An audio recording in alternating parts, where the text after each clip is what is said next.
Kidlat News Updates. Mga balita ngayon, sunod-sunod na pagsuko ng CTG members na itala sa Zamboanga Peninsula. Watawat ng Pilipinas matagumpay na nailagak sa Pag-asa K2 sa kabila ng presensya ng China. Rescheduled foreign trip ni VP Sara inaprubahan ng Malacanang. Ako po si Cesar Sorian para ihatid ang mga nangungunang balita sa buong kapuluan. Ngayon, Sunod-sunod na voluntaryong pagsuko ng ilang dating kaalyado ng Communist Terrorist Grupo CTG ang naitala sa Zamboanga Peninsula nitong huling linggo ng Abril.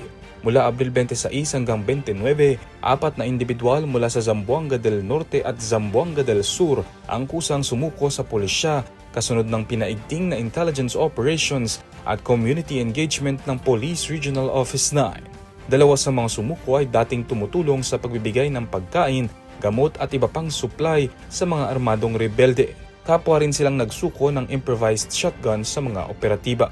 Samantala, dalawa pang individual, kabilang ang isang 69 anyos na babae at isang 64 anyos na dating may kaugnayan sa isang makakomunistang organisasyon, ang formal na umatras ng suporta sa CTG.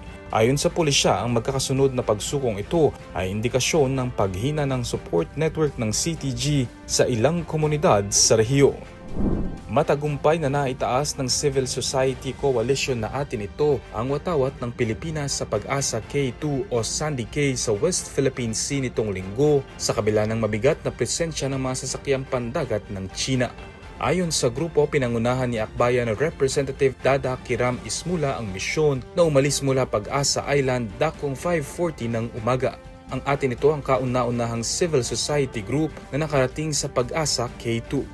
Iginiit ni Ismula na malinaw ang mensahe ng kanilang pagkilos. Ang West Philippine Sea ay para sa Pilipinas at hindi matitinag ng pananakot ng ibang bansa. Bahagi ng misyong isinasagawa mula Abril 30 hanggang Mayo 5 ang paghahatid ng supply, medical outreach at iba pang community activities upang ipakita ang mapayapang paggigiit ng soberanya ng bansa.